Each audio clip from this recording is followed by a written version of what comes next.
Hey everyone, welcome to this week's Weekly Crop. We are very excited to finally have in our store the brand new Hive 100C, and it's part of the Hive's LED sort of light family. There's a smaller 50, which is a B, and then a stronger 200, which is called the Hornet. But today what we have here, Hive had dropped off for us the 100C, and we want to introduce the light to you and tell you why it's such a special LED light. Now, Hive traditionally has been really known for their plasma lights, and they're very strong, powerful lights, and they've competed really quite notably in the industry for their plasma lights. So this is their introduction into LED. Now this product unveiled itself last year in 2017, actually through a Kickstarter program, and now it's available in retail stores, you know, kind of everywhere. But we have them here finally in Vistek, and we're really excited about this light in particular because of the LED technology is quite unique. Now you're used to lights like RE Sky panels or the KinoFlow Selects LED, where the light quality in terms of white light is very good, and you have the added bonus of RGB. Now those lights of course are very expensive, and they're also panel lights, so they're limited to what a panel light can give you. Well, what Hive has done is created an affordable light that has the white output quality of, say, a sky panel, for example, but also has that RGB style technology in order to give you full color hues. Now, they don't use RGB. In fact, in order to achieve white, what they've done is they've also not just used RGB, but added cyan and amber as well, and that gives you a really high quality light. Now, they've also allowed you to do the light wheel in terms of the hue wheel. So any hue wheel, if you're familiar with it, will have sort of 0 to somewhere in the 200s and give you a very specific hue, and then you can within that control your saturation. So with this light, because you can do white balance anywhere from 1600s all the way up to 8000 because of that hue curve, it allows you a lot of flexibility, but the super high color rendition of just your standard white light, whatever color temperature you want to use. So that's not just what makes this light exciting. There's a couple other things that's really cool about this light, and that's sort of the modifiers with this light. It's a powerful light in itself. The 100 is about equivalent to 125 watt HMI. So that might be equivalent if you're using tungsten lights. That's about 600, 650 in a tungsten circle. But this little guy packs a lot of a punch, and the adapters, the size of this is made to be compatible with ProPhoto lighting adapters or ProPhoto lighting modifiers. So if you are a still shooter, you're going to be very familiar with ProPhoto, but it's the size of this that allows those light modifiers to fit on. So I'm just going to quickly show you here. This is your standard beauty dish, and it's a ProPhoto beauty dish.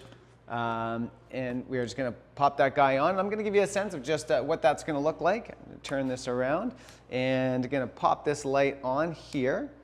When we get the light coming on, you're going to see sort of 4 different things, and this is pretty standard fare if you're used to working with LED technology, especially RGB or HSL. And so first off, we've got our saturation. I bus over, I've got my hue numbers. So again, those hues relating to the color circle and the hue circle. Then I've got my color temperature. So this is sort of your base color temperature if you want to swing it more tungsten or more daylight. And then moving over to our intensity. So I'm just going to select our intensity here and get this light to spark for us. There it is. Oh, it's already on. See, it's already been on. So you can just see here, it's on with the beauty dish. If I'm just going to lower this down a little bit just so you can see actually while I'm doing this I can show you that it works in sort of 10-point increments, but if I hold down the button here, almost like how Kino does it as well, you can go in single step increment or single number increments. So here's just one, so you can just see there's our light, and all the way up to 100. So there we go, there's 100 power. Now within that, we can now go and change our color temperature. And with color temperature, again, it's working in 100 increments, all the way down from 1650, which is, I'm pretty sure this is the only LED light that can go down to 1650 Kelvin units to go that warm. So it's a really amazing effect. It's, as you can see, quite orange. And then we can go all the way up to an astounding 8000, so a super, super blue as well. But we're going to just lock this guy back at 5600. And then again with this, you can go in now 25-point increments if you depress it down and turn it at the same time. But let's go over to hue now, because we can select our hue, but as you can see, by doing that, we're not really doing anything. You don't see a color shift happening on my white background here. In order to do that, I have to just select my hue, whatever it is, and then I have to bus over to saturation. And with saturation, you're going to start to see that take effect. So now we're at 100% saturation, and that's sort of an ultraviolet look.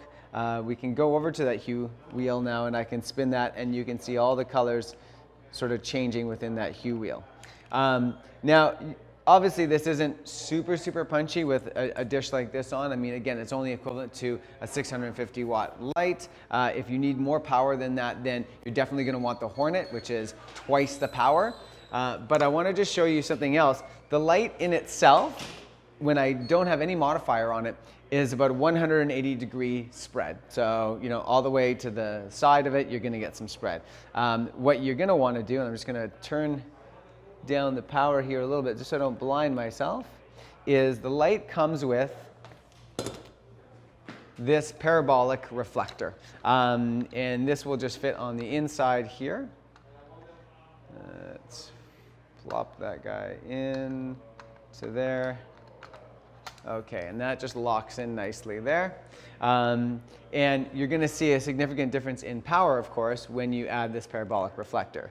So we got a little bit more of a punchy defined beam. And then, of course, once you start adding colors, you do lose a bit of light power over just a basic white light.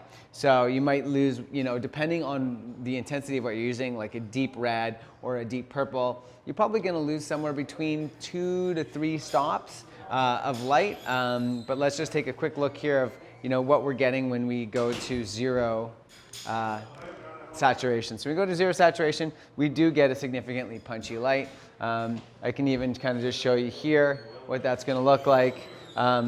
Significantly punchy. Then on top of that, there's a bunch of other features that come with this light. I'm just going to drop down the intensity as well.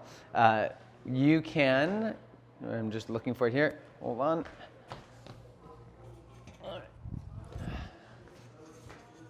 We have barn doors, which will fit on the light. So it's very important, of course, to have barn doors to help shape the light or to add some diffusion. You don't need to add gels now, of course, with this, but maybe adding a bit of diffusion. But speaking of diffusion, you also have the ability with these lights now, they will have different lenses. So diffusion lenses, intensifying lenses, that type of thing, to get even more punch out of the light. Similar to what you've been used to if you've been using HMI lights, no different. If you've been using parabolic reflectors within HMIs, you know you need those lenses, and those lenses do a great deal of helping you shape and intensify the light as well. So they'll have the same sort of feature set as well on this. One other modifier that it is important to mention as well that I think is probably the coolest thing about this light, and I know it's getting a lot of people excited. If you work in film, you know that the ETC Source 4s are a fan favorite of filmmakers, of DPs, and of gaffers.